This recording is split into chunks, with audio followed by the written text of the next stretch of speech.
Hello guys, welcome to our channel. This is our first video about TOEFL courses. Jadi untuk video di Amplify Your English kali ini kita akan belajar part of TOEFL. Jadi nanti ada beberapa part pembelajaran kita di Amplify. Jadi teman-teman bisa belajar TOEFL, bisa belajar IELTS, bisa belajar speaking, macam-macam nanti. Untuk materinya akan di-share berkala. Kalau misalkan teman-teman join bisa hubungi kami untuk kursusnya, atau teman-teman bisa ikuti di sosial media kami di LTV untuk Instagram juga TikTok. Oke? So, kita langsung next saja. Ini untuk pertemuan pertama. Sebenarnya ini juga menjadi salah satu materi atau modul untuk pembelajaran yang nantinya bisa dijadikan sebagai pegangan teman-teman yang mau belajar TOEFL, di mana untuk tujuan belajarnya itu sendiri adalah memahami format TOEFL dan mengukur kemampuan awal. Ini untuk pertemuan hari ini, pertemuan pertama. Kemudian materi utamanya itu kita pengenalan terlebih dahulu. Sebenarnya apa sih TOEFL PBT versus ITP? Waktunya, kemudian tipe soalnya, tes diagnostiknya, dan kegiatan-kegiatannya itu yang di dalamnya itu apa aja. Nah, di sini nanti untuk pertemuan satu kita selain pengenalan ada simulasi mini test and review skor awal gitu ya. Jadi teman-teman bisa self diagnostic sendiri karena nanti teman-teman yang bisa langsung mempraktikkan sendiri gitu ya. Kemudian selain itu aku juga mau ngajak, dari kami juga mau ngajak teman-teman untuk membiasakan diri menceritakan aktivitas-aktivitas apa yang teman-teman lakukan di setiap minggunya atau di setiap harinya. Kalau misalkan setiap hari teman-teman anggap berat, nggak apa-apa, setiap minggu. Contoh, this week I completed several key tasks including finalizing a client proposal, attending 2 team meetings, and updating our project timeline. I also participated in a professional development webinar on strategic planning. Enough, singkat, short aja, jadi nggak usah panjang-panjang. Yang penting teman-teman percaya diri, pede ngomong gitu ya. Jadi bisa teman-teman langsung praktikan gitu. Kemudian kita masuk ke materi utama, yaitu ada TOEFL. Sebenarnya TOEFL itu apa sih? TOEFL itu adalah Test of English as a Foreign Language, di mana tes ini adalah standar untuk mengukur kemampuan bahasa Inggris akademik non-native speaker yang biasanya itu dijadikan sebagai syarat masuk ke perguruan tinggi atau sebagai keperluan profesional gitu ya. Jadi kalau teman-teman dengar CPNS itu harus daftar dulu TOEFL-nya, harus ada sertifikat dulu TOEFL-nya, daftar beasiswa dulu, daftar beasiswa harus ada TOEFL dulu, sidang harus ada TOEFL dulu. Nah itulah pentingnya teman-teman harus belajar TOEFL kayak gitu. Kemudian kita akan mengenal jenis-jenis TOEFL. Yang pertama, untuk yang pertama itu ada PBT, Paper Based Test. PBT ini untuk jenis yang pertama ini itu format ujian tertulis di kertas sesuai dengan namanya, kemudian terdiri dari listening, structure, kemudian reading. Untuk skornya itu di 310 sampai 677. Kemudian sudah jarang digunakan ya, digantikan oleh ITP. Nanti kita bahas juga ITP. Kita masuk ke jenis yang kedua, yaitu ada CBT, yaitu ada Computer Based Test. Untuk CBT ini itu dulunya itu menggantikan PBT, dikerjakan via komputer. Hanya saja untuk sekarang sudah tidak digunakan lagi. Kemudian IBT, Internet Based Test. Ini sesuai dengan namanya, internet itu dia dikerjakan secara online, terdiri dari reading, listening, speaking, writing. Skornya 0 sampai 120 dan umum digunakan untuk keperluan studi ke luar negeri. Itu kan biasanya selain IELTS diperbolehkan juga TOEFL, tapi dengan catatan untuk TOEFL-nya adalah TOEFL IBT. Baik, kemudian ITP, jenis yang keempat, Institutional TOEFL Program, di mana versi resmi TOEFL yang diselenggarakan institusi, kampus atau lembaga. Untuk formatnya itu mirip TOEFL PBT, tidak digunakan untuk aplikasi luar negeri, tapi umum untuk syarat wisuda, beasiswa, dan lain-lain. Biasanya teman-teman mau daftar PNS, mau daftar beasiswa dalam negeri, mau syarat sidang, itu bisa pakai sertifikat TOEFL ITP gitu. Nah, untuk skor ITP yang sering digunakan yang bisa dijadikan sebagai trial awal teman-teman ketika mau mencoba tes TOEFL, itu untuk skornya itu 310 sampai 677. Dimana untuk skor total dihitung dari ketiga section, masing-masing section memiliki skor tersendiri dari 31 sampai 68, dan untuk total skor bukan jumlah melainkan hasil konversi skala dengan skor tertinggi di 677 dan terendah di 310 gitu ya. Jadi kalau misalkan teman-teman targeting nih untuk beasiswa biasanya di atas 500, di atas 550, nah itu bisa dijadikan sebagai acuan buat teman-teman membuat strategi belajar TOEFL-nya kayak gitu.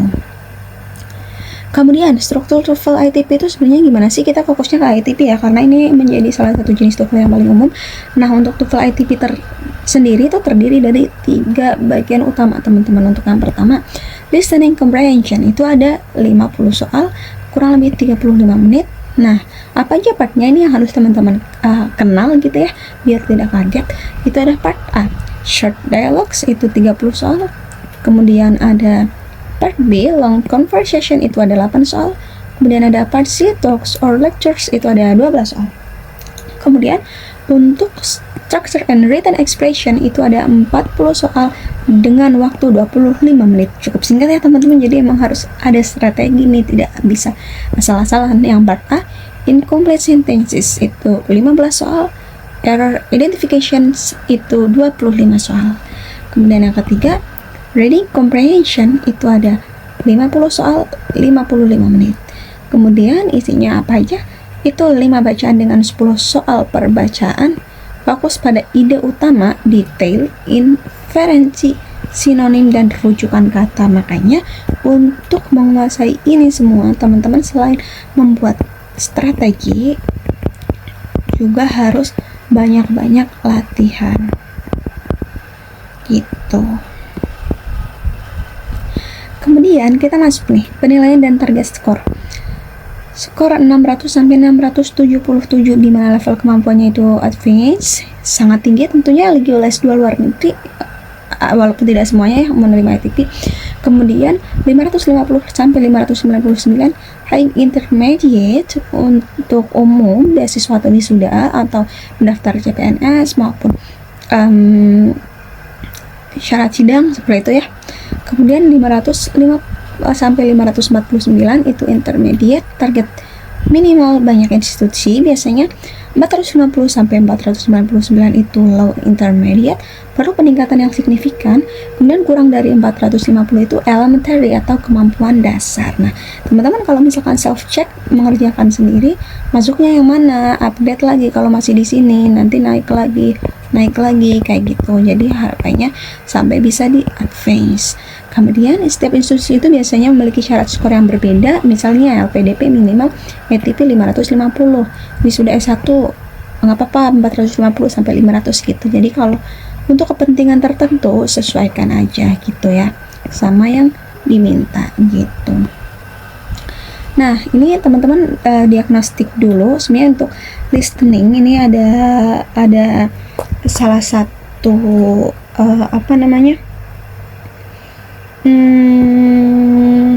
salah satu soal. Nanti kira-kira teman-teman itu lemahnya di mana atau kurang pemahamannya di mana untuk listening pertama ini. Untuk contoh-contoh listeningnya bisa teman-teman search atau bisa teman-teman cek di our product ya, di Engli TV itu ada banyak sekali. Untuk yang pertama, untuk latihan terlebih dahulu ini untuk soalnya saya bacakan terlebih dahulu, nanti teman-teman bisa cek untuk contoh soundnya ya.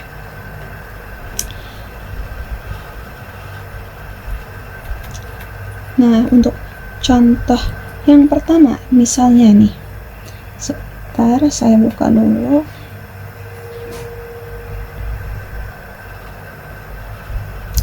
Ada man and woman, di mana man said, "Where are you going?" Woman answered, "To the library. I need to study for tomorrow." The question is, what does the woman mean? Ulangi sekali lagi. Untuk man, where are you going? Woman, to the library. I need to study for tomorrow. What does the woman mean? Jadi jawabannya bisa teman-teman cek dulu, keep dulu sebelum kita masuk ke pembahasan.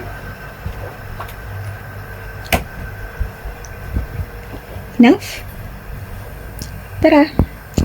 Pertanyaannya tadi, where are you going? Dari pihak laki-laki, yang perempuan jawab, to the library, I need to study for tomorrow. What does the woman mean? Apakah jawabannya she's going shopping, she's going to study, she's going to meet a friend, she will return a book? Karena tadi sudah sangat jelas study for tomorrow, jadi jawabannya adalah B. Oke. Nah, untuk listening mungkin untuk ini adalah salah satu contoh yang gampang ya teman-teman. Kemudian next, ini untuk contoh soal dari structure incomplete sentences and error recognition. Contohnya, my sister in Japan for 2 years. Apakah A living? B has lived. C lives. D live. Yang kedua, the book that you gave me, it was interesting.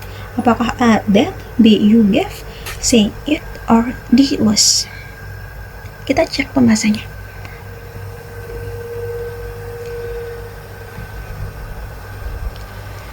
My sister dia adalah singular. Singular. Kemudian for 2 years. 2 years itu pas. Jadi jawabannya has lived. B. Gimana sih kak? Kok bisa? Tadi jawabannya kurang. Nah, next kita ada pembahasannya tersendiri untuk structure, oke? Jadi ini self diagnostic dulu. Kira-kira teman-teman itu agak susah menjawabnya itu di bagian mana? Apakah di listening atau di structure kayak gitu? Kemudian untuk berikutnya, the book that you gave me, it was interesting.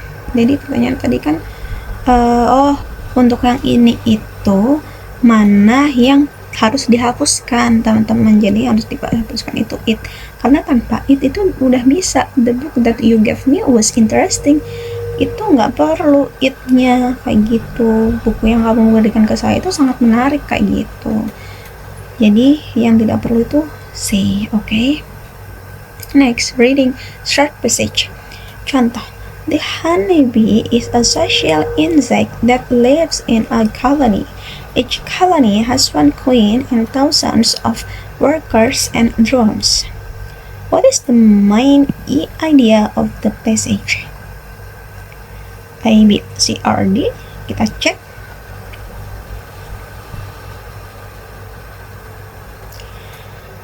What is the main idea of the passage?